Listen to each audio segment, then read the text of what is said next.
to introduce our guest speaker tonight. She is from the History and Archives, South Carolina History and Archives in Columbia. And she has been gracious enough to travel 2 hours from Columbia to be with us tonight.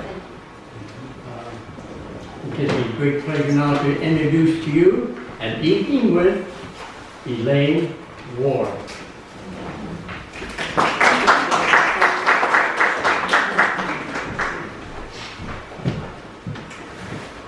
I want to thank you so very much for giving me this opportunity to be with you tonight.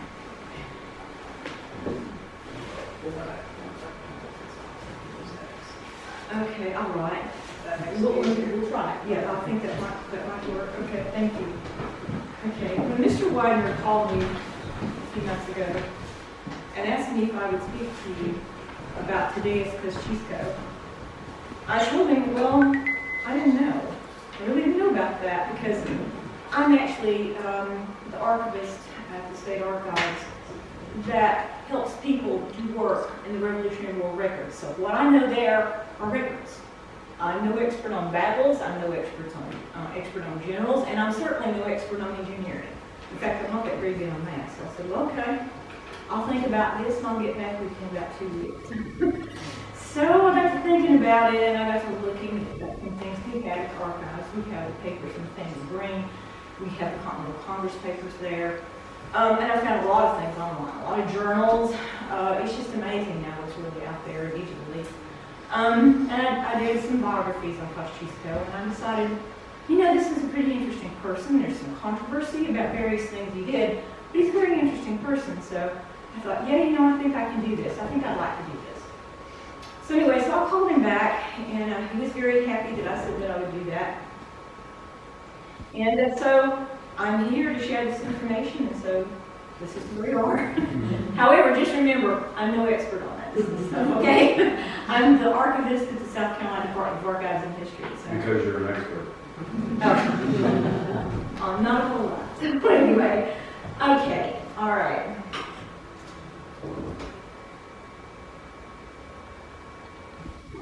Thaddeus Kosciuszko was born February 4th, 1746 in the Brest region of the Grand Duchy of Lithuania, which is part of the Polish-Lithuanian Commonwealth. This country was actually a confederation created in the 15th century, and it was a rather unusual form of government at the time of Kosciuszko's birth.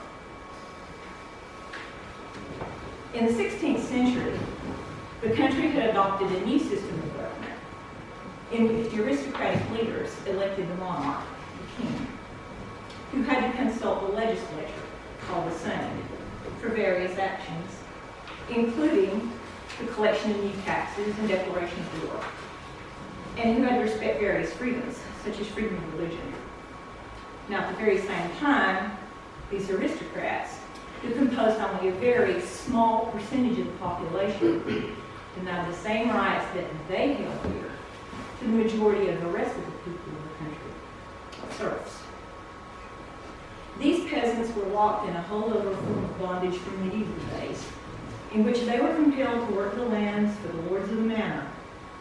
In fact, serfdom was the major feature of the economy in 18th century Polish-Lithuania. The Commonwealth had been a really powerful one, but by the time Kosciuszko was born, it was in decline. The competition amongst the aristocrats and the resulting decentralization of power invited corruption and foreign intervention, especially that of Russia. However, Kosciuszko himself was not aware of the situation until he was in his teens. His father, Ludwig Kosciuszko, was one of the landed aristocrats, and he owned a manor, Medipasnashina, worked by 31 peasant families. As a child, Thaddeus heard stories from his father of the good old days of the Hussar Knights, or the winged hussars, feared warriors who wore wings covered with the feathers of birds of prey and very animal skins over their armor. Thaddeus Kosciuszko himself was a colonel of hussars, and Thaddeus' imagination was stirred as he listened to his father. He too wanted to be a hussar knight. At age 9, he left home for formal schooling, where he began a classical education that included Latin and Greek. When he was 19, he was awarded a scholarship to attend a military school in Warsaw called the Corps of Cadets. Here he dedicated himself to becoming a knight and caught the attention of King Stanislaus. In 1769, at age 22, he left for Paris to attend the Academy of Painting and Sculpture, now the French Academy of Fine Arts, then and now, and it's the premier art institution in Paris. There he took classes in art and architecture while studying military engineering on his own, employing private tutors who were teachers at the famous École Militaire, France's famous military school. He also read works of the philosophers Voltaire and Rousseau and became a fervent believer in liberty. Upon completing his education, he returned home to Poland in 1774, but was unable to obtain a military commission. So he left Poland in October 1775, ending up back in Paris by December, where he found the sea agog with the news of the Battle of Lexington's Concord upon. The French were ecstatic over the misfortune of their enemy, Great Britain, and they were already advancing schemes to aid the Americans. In September 1775, the French foreign minister under King Louis XVI, the Comte de Vauban, had sent an emissary, Chevalier Bonvillard, Pennsylvania, to contact Benjamin Franklin to ascertain whether the Patriots would be willing to coordinate secretly with France to obtain arms and other aid. In December, Franklin and members of the Committee of Secret Correspondence met Bonvillard covertly at night in Carpenter's Hall in Philadelphia and agreed to cooperate with Vauban. Franklin especially asked for good military engineers, as the American forces lacked men with formal training in engineering. Bonvillard's favorable report to Vauban arrived in February 1776. At the same time that Bonvillard was working with Franklin, Pierre-Augustin de Beaumarchais, a favorite of King Louis XV, and the author of such famous operas as The Marriage of Figaro and The Barber of Seville, was also working hand in glove with Vauban to help the Americans.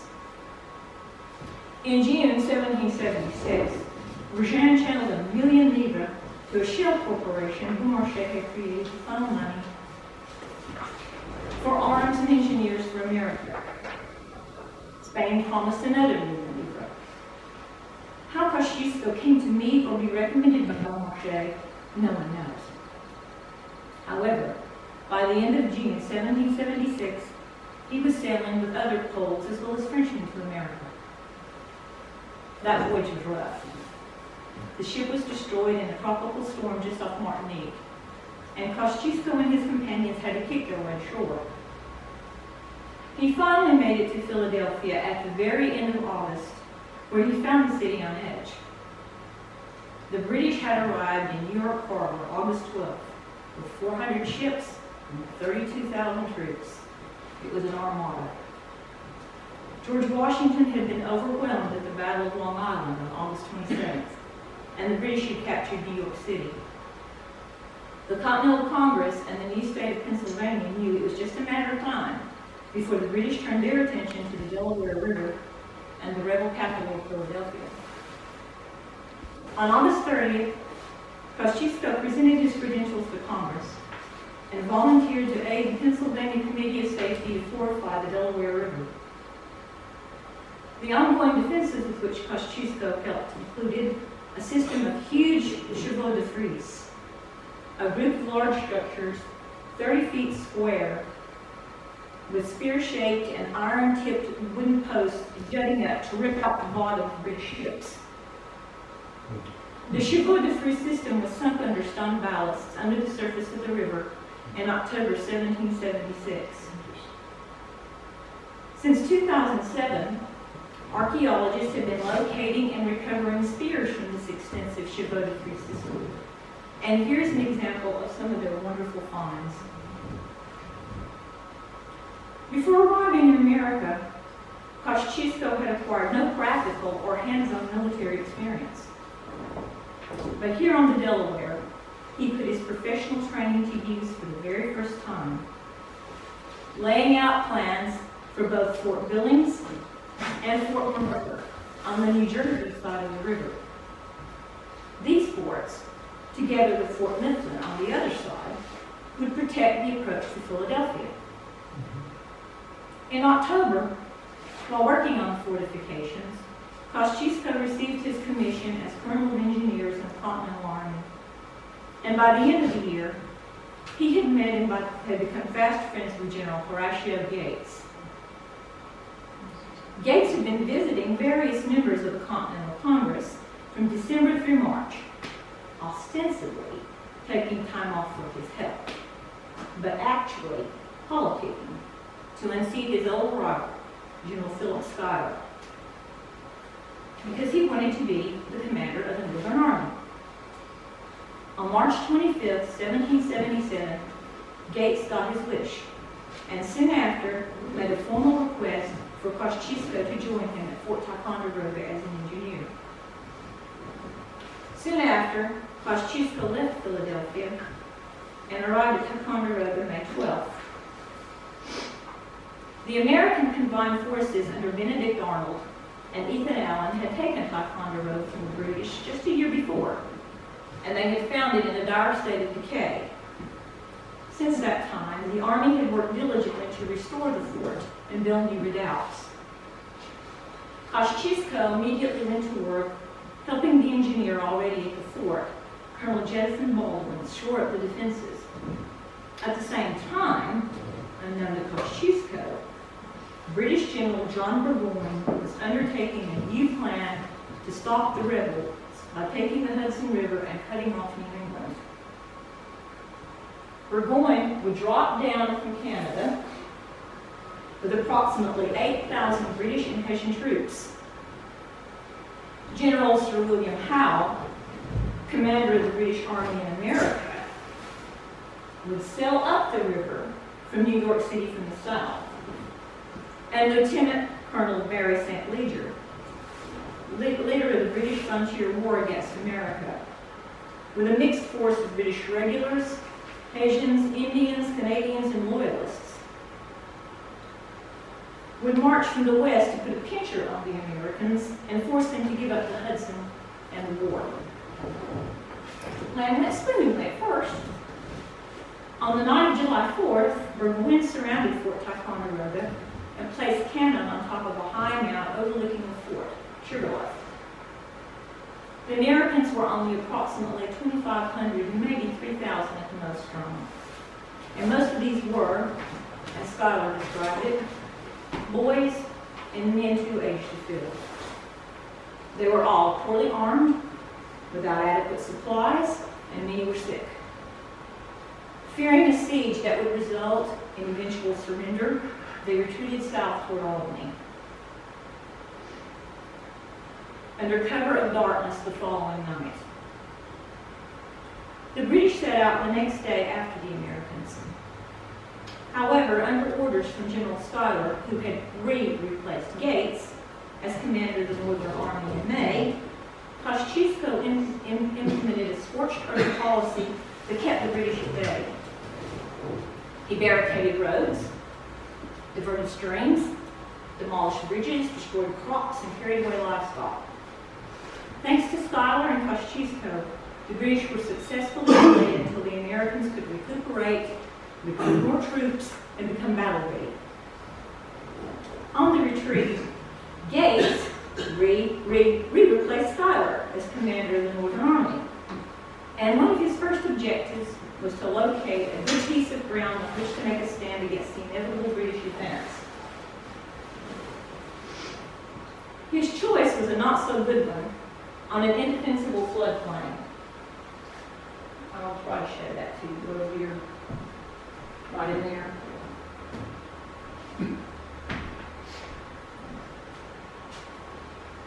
Kosciuszko pointed out the disadvantages of the area, and went looking for a new place to camp.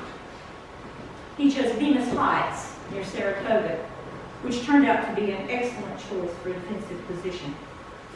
On this mount, Kosciuszko laid out parapets, trenches, and redoubts, fortifications that, coupled with the steep height of the mount that commanded the plains and ravines below, gave Gates a fairly impregnable position against British troops whose supplies and numbers were running low. And they were indeed thin. Earlier, George Washington had sent troops under Benedict Arnold and Daniel Morgan to aid the Northern Army. Arnold showed the western advance of the British under St. Leger in the siege of Fort Stanwix in Lake Ontario, August 23, 1777. Arnold then joined the ever-cautious Gates, who had intended simply to wait and let the British come to him for a defensive battle at the heavily fortified Bemis Heights. Seeing that the American army now outnumbered the British more than 2 to 1, and wishing to take advantage, Arnold and Morgan tried to convince Gates to attack the British with full force of the army near Freeman's Farm.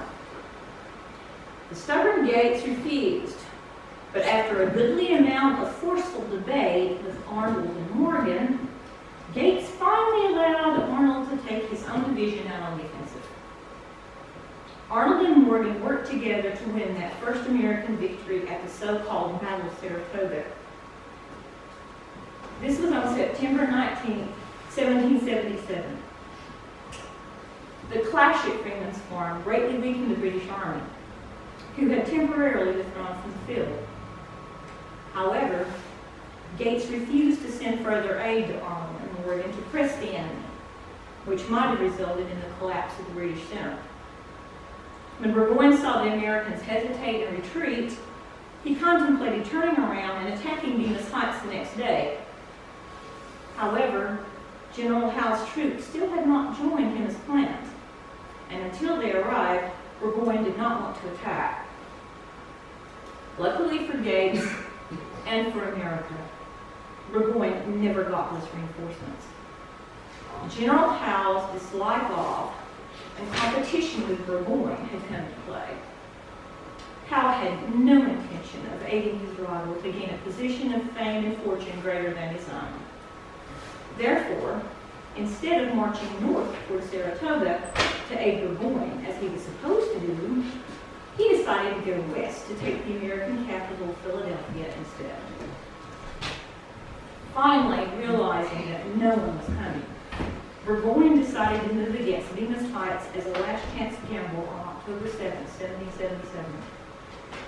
Daniel Morgan and Benedict Arnold again led the Americans in a hard-fought battle that resulted in a large number of British casualties. Aware that the Americans were too well fortified on the heights for him to venture another attack, that his supplies were very low, and that his own forces amounted to only 1/4 that of the Americans, Burgoyne surrendered to Gates October 17, 1777.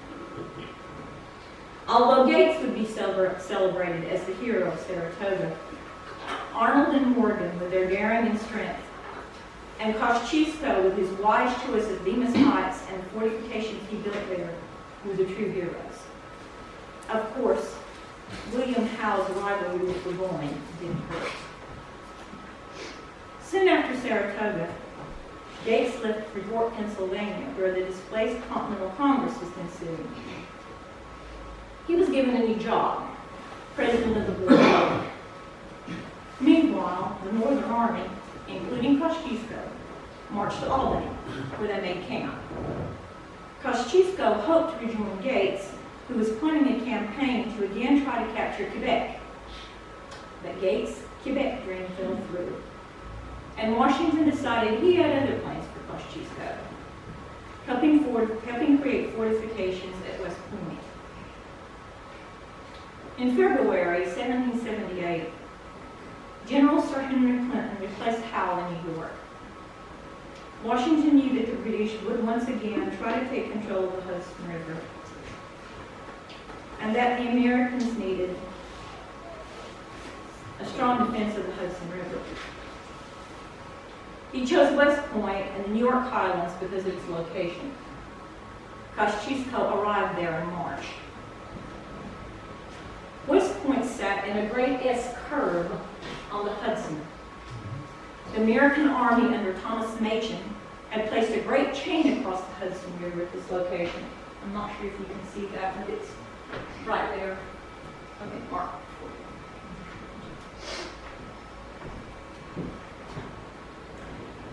The chain was to prevent the British from navigating the river. Portions of the Great Chain still exist and can be viewed if you visit West Point. Fortifications on the mounts overlooking this part of the river were needed to protect the chain and to fire upon any British invaders. When Kosciuszko arrived, he found a French engineer, Colonel Louis Radier, already there working on Fort Arnold, which would later be renamed Fort Clinton for a certain reason. When not feuding, Kosciuszko and Radier built Fort Arnold, and Kosciuszko went on to lay out and assist with plans for other fortifications such as Fort Putnam and Redoubt No. 4, both of which would be overlooking Fort Arnold to protect it.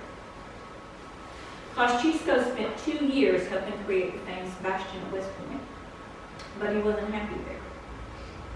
He wanted to return to service under Gates, and he wanted to see action in the field. Despite his many requests to leave West Point, he could not persuade Washington to agree because Kosciuszko's work was superlative and because he got along much better with the men than did Radier. But to make his stay more tolerable, Kosciuszko took his fate in his own hands. He built himself a log cabin and a garden on the side of the mountain where he could go for privacy. While Kosciuszko had been working on the defenses at West Point, the British had changed the focus of the war from the north to the south in what came to be called the Southern Strategy. They captured the city of Savannah, Georgia, December 29, 1778, and continued working apace to subdue South Carolina.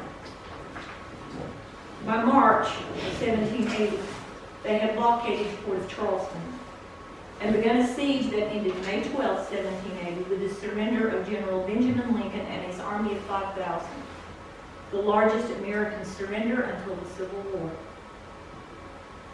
On June 13, 1780, Congress appointed Gates to replace Lincoln as commander of what was left of the Southern Army.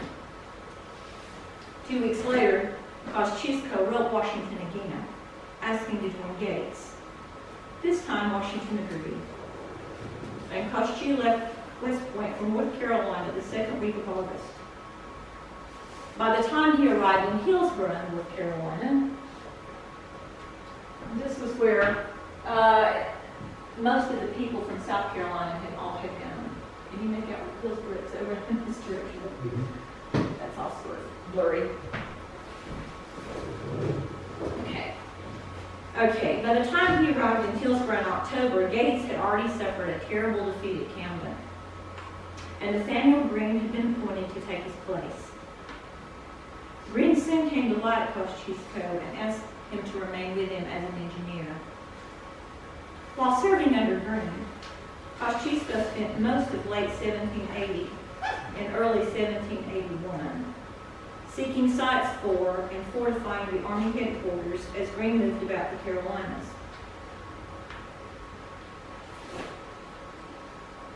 Fighting and eluding General Charles Cornwallis and Lieutenant Colonel Manasseh Tarleton.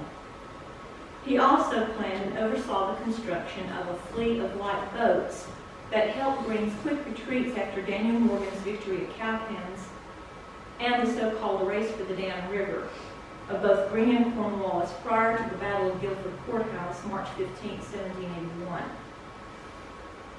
Kosciuszko continued such services as Greene marched the army back south, first to Camden, South Carolina, where Greene suffered a defeat under Colonel Francis Lord Rawdon at Hobkirk's Hill. However, the British victory turned out to be a hollow one, as Rawdon had to retreat to 96, and Greene's army survived the fall. Upon arriving at 96 on May 22, 1781, Green and Kosciuszko, along with Green's aide Nathaniel Pendleton, scouted out the fortifications after dark. The town was basically a loyalist military complex held by Delancey's brigade, composed of 550 men from New York, New Jersey, and South Carolina, and commanded by Lieutenant Colonel John Harris Kruger. The town itself was surrounded by a stockade, encircled by an earthen parapet about 12 feet tall thrown against the walls, and a ditch. Close by was an earthen star-shaped redoubt, about 85 feet across, and surrounded by a ditch that varied from 12 to 45 feet wide and 5 feet deep. Beyond the ditch was a sloping bank with a high side next to the fort. The bank was surrounded by an abatis, threatening the approach of any enemy. On the other side of the town was a small stockade fort, protecting the spring branch that supplied water for the town. Communication trenches about 3.5 feet deep ran from the Star Fort to the town, and from the stockade fort to the jail, which lay just outside the town walls. Kosciuszko advised the siege of the Star Fort. He had studied the works of the French military genius Sébastien Leprestre de Vauban, which were considered the definitive guide to offensive siege warfare in the 18th century. According to Vauban, 3 trenches known as parallels should be dug as the army moved toward its goal. The first parallel, here, was to be outside the reach of the enemy.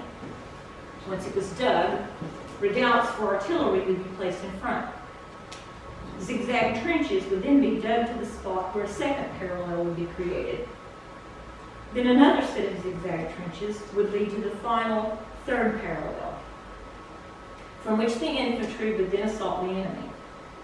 Unfortunately, although Kosciuszko had read about Vauban's siege warfare, he had never been involved in an offensive siege warfare operation, and his inexperience at times showed, beginning with the very first day.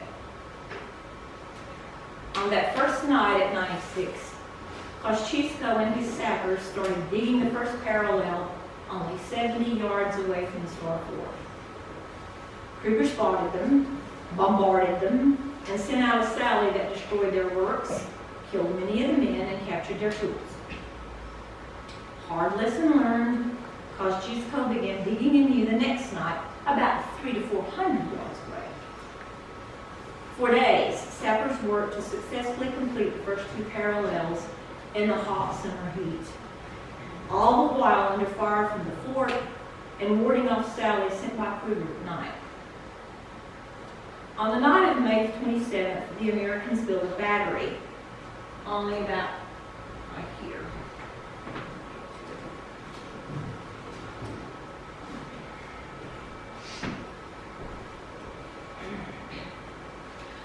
Only about 220 yards away from the fort.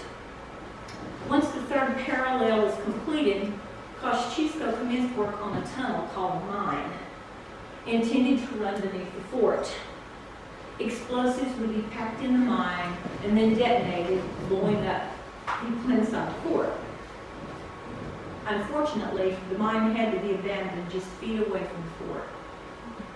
Reinforcements for Lord Rawdon had arrived in Charleston on June 3rd, and he had immediately set out to relieve 96.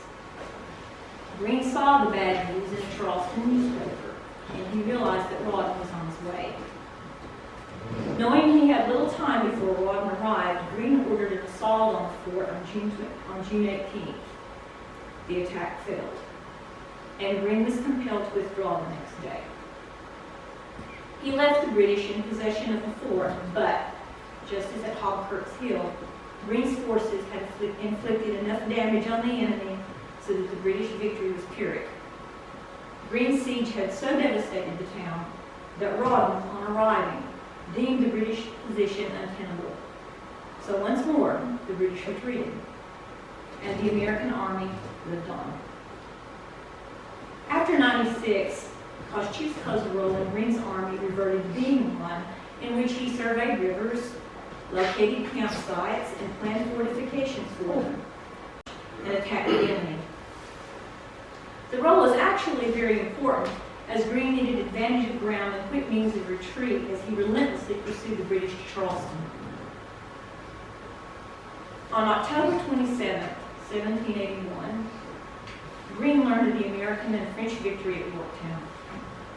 This news put heart into the Patriots and took it out of the Loyalists. Both sides knew that the surrender of Cornwallis meant that the war was effectively over. Unfortunately, the British still held Charleston, and Greene feared a possible truce brokered in Europe would allow them to stay. He sent Kosciuszko to scout out the best place for a camp just outside Charleston that would allow him to control supplies headed toward the town. Soon, Kosciuszko would also get to command in the field. After the victory at Yorktown, Colonel John Lawrence joined Greene.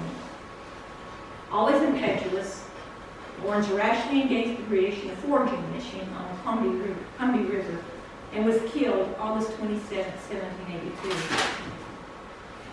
Greene appointed Kosciuszko commander of Lawrence's post. Finally, Kosciuszko, toward the very end of the war, attained a position he had desired since their arrival in America: a field commander. However, most of his duties while he held this post consisted of policing trade with the British and managing a group of spies. But on November 2nd, 1782, he led his troops into what would be the last land skirmish of the eastern theater of the Revolution.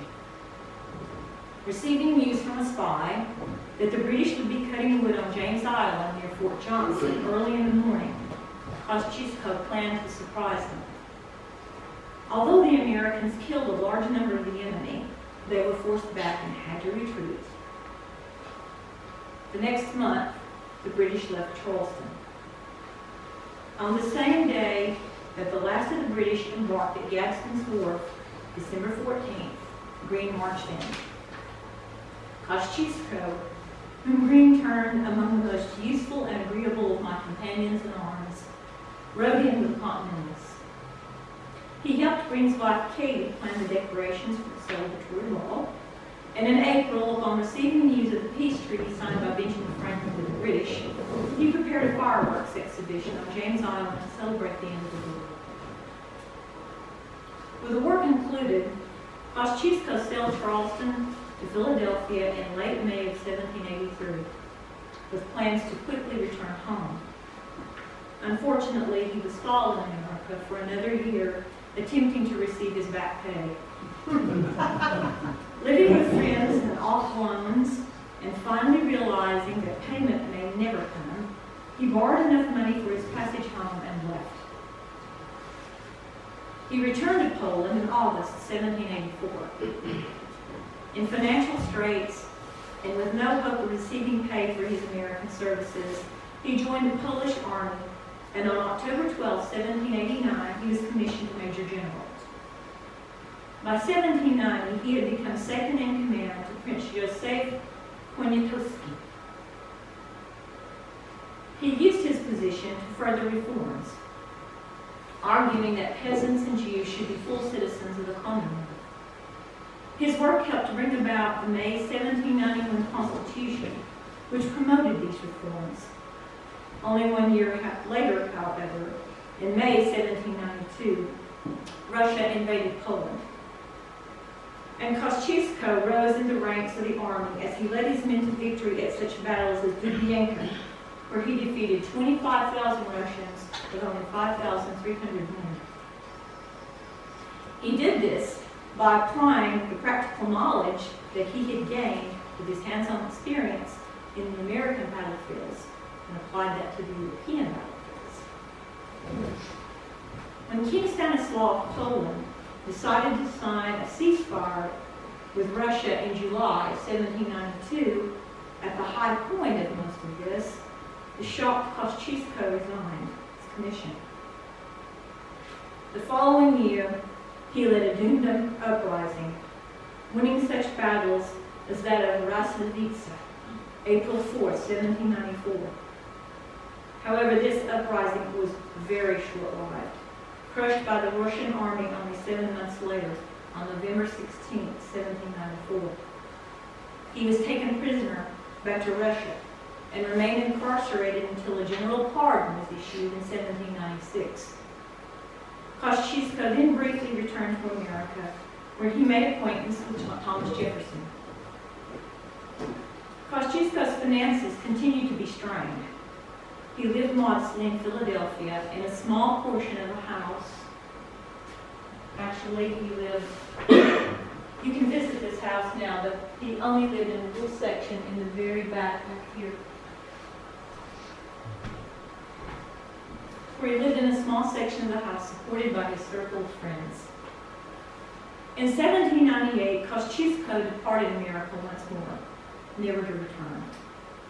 Before leaving, he drafted a will ordering his estate to be sold and the proceeds used to buy the freedom of black slaves, including Jefferson's, and to educate and prepare them for independence, and he named Jefferson executor. Upon reaching Europe, Kosciuszko lived the life of an expatriate, but pursued his dream of returning home and liberating Poland. Despite his efforts, that dream remained elusive. Kosciuszko eventually settled in Solothurn, Switzerland, where he died October 15, 1817. And whatever became of Kosciuszko's will? By the time of Kosciuszko's death, Jefferson was in his 70s. In 1818, Jefferson declined to serve as executor of Kosciuszko's will, citing his old age and infirmity. Yet even if Jefferson had agreed to act, the 1797 will had been superseded by 3 later wills, including one made about the time of Kosciuszko's death. This final will, in which Kosciuszko left his estate to his family in Poland, rendered this 1797 will legally null and void. At least that was what was decided by the U.S. Supreme Court in 1852. Thus, in the end, none of the money from Kosciuszko's estate was used to emancipate and educate slaves. Though Kosciuszko never lived to see the collapse of the Russian Empire or the reestablishment of an independent Poland, the legacy of his fight for freedom for all people has remained as a light for Americans and the Polish people even to this day. In the words of Thomas Jefferson, Kosciuszko was as pure a son of liberty as I have ever known. And now, are there any questions? If I can see you. Answer them if I can. Just remember, I am no expert on this subject, okay? These are my findings from my research that I did for the last few minutes. So. Yes, sir. Many of the Rev War soldiers were offered land. Was Kosciuszko offered land instead of pay? No. And even if he had been offered land, he wouldn't, no, he wasn't. He was given basically an IOU when he left. But he knew that was not enough. And so, but he turned out to be very good in the field. He took his American experience.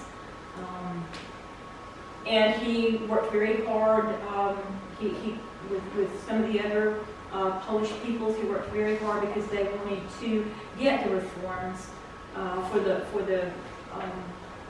for the Jews and for the peasants, and they were able to create that constitution in 1791. However, those powerful landed magnates weren't very happy with that. And it was they who asked Russia to come in. They thought that Russia would just come in and help them to restore the old way of living. But that wasn't what happened. Once Russia came in, Russia stayed. And of course, after that uprising, they divvied up. There was very little Poland left. Prussia and Russia divvied the country up. Yeah. So, okay. Any other questions? Maybe? Yes, sir. Did I understand you correctly? He died in 1817? Yes. So if he had lived another year, he would have been eligible for a pension in America by the Act of 1880. He could. He could, maybe if he had applied for it. Maybe. He had bad timing. He did all the way around, in a lot of things. He did, yes, in lots of things. So, it was a very courageous life, but in many ways it was also a sad life. Did he ever marry? No, he never married. And there were some people who said that there was a girl that he had been tutoring that he tried to run away with at one point. There were a couple of stories on that. And I know the book Peasant Prince, they really do he really does.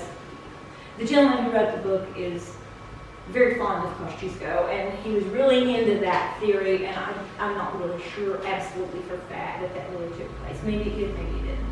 It was mostly people who, after he died, and I know that was really played up by another person who published a book in the mid-1800s in which supposedly she even wrote him a letter 6 years after the supposed elopement and all these things, and I'm like, but she's supposed to have been long married by the time, 6 years. So I don't know how much. He became a very romantic figure in Poland, a very popular figure, and there were all kinds of tales about him. What I tried to do mostly was, as much as possible, read the letters and the things that are contemporaneous with the period, and try to keep what I did with that, because I want it to be accurate. I mean, some of this stuff could be true, and some of it might not, so I just didn't really know. And Frank Pulaski was also Polish. Did they have any feelings with each other? I think they knew each other, but they didn't serve together. Pulaski, they were always sort of missing each other. He would just miss Pulaski in Poland when one came to America, the other one came at a different time, and so they weren't close though. Okay, were there any other questions? Yes, sir. From Yonkers, New York, and about 100 years ago or so, there was a very active Polish-American community there. And there was a church, St. Casimir's Church, and it had a convent, a parochial school and everything, and in front of one of the buildings is a statue of Kosciuszko. So it was very interesting to me to hear about his life and everything. I read some of his, what he did in the American Revolution, but to get his whole life from beginning to end was very interesting. It was. It was like,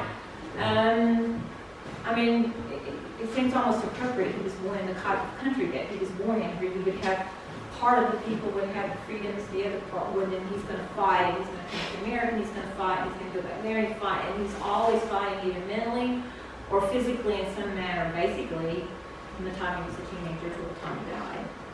Now, when he went back to Europe, he first went to France, and he lived in the countryside there for years. He was hoping that with Napoleon was trying to lead him along, to put Napoleon and Talleyrand were trying to lead him along, we're going to really Napoleon, but really they were making fun of him and his ideas. But he saw that wasn't going to happen. He lived quietly out in the country, and then at one point, a new Russian czar that had come in had tried to convince him, you come back, we'll try to establish Poland. Kosciuszko was saying, yes, but we've got to have our reforms, and we want the territory that you took away from us, we want that back. And they wouldn't agree to that. So he stayed an expatriate after basically the uprising. So he was an expatriate, and he died in Switzerland. So. Poland is in a bad spot. It had Yeah, it is. the Prussians on one side and the Russians on the other. Yes. And it's continued on into my lifetime. Yes, it has. It has. But so many people I don't think really realize what a great role that Poland actually played, especially those winged hussars. They were great warriors, and they played a huge role in preventing the Turks taking over Europe.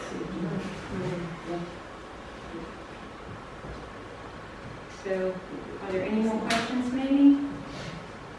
Okay, if not, I had actually intended to tell you all when we went outside to get those booklets. I'm the person that does the Revolutionary War sort of. I help out the people that come to the archives that want to learn more about their ancestors, or they're doing research in our records on the Revolutionary War, and that's really what I do. As I said when I first got up here, I'm not an expert on battles, I'm not an expert on generals, or anything like that. What I know, what I want to know, what I try to learn about is actually our records we have at the archives that the state maintains, that people can come in and they can research those records, and we have a lot of materials there. And I would like to ask all of you to come down and do research with us. We're open Tuesday through Saturday from 8:30 to 5. Saturday we close 1 hour for lunch from 12 to 1 because there are only 2 of us. But sometimes we will occasionally also be closed on Saturday if there's, like I said, holiday for Monday. But otherwise we're open. And we'd love to have you come down. We have so many things. I think our Revolutionary War collection is probably our best complete collection we have. We have like the whole 136 rolls of Martin Draper manuscripts there on film. We've got film of the Cornwallis papers. We've got of course, we've got the federal pension applications. We think you can get that on Ancestry. You can get that on 430. But we do have those. We have the state pension files, or what we call Revolutionary War files. If there's a state pension, it would go into what we call audited accounts. But there are also papers if they didn't have the state pension there, whatever might still survive. We have those. But that booklet there was created by Dr. Charles Lesser, who used to be, and is still a volunteer with our organization. He comes in about once a week. And I think it's pretty good inventory of a lot of the items that we have. So if you want to look that over, then you could come in prepared with maybe some of the things you'd like to look at, and just come in and ask one of us at the desk, and we'll be happy to help you do research in our records. Where are you located? 8301 Parkland Road in Columbia. We're not downtown.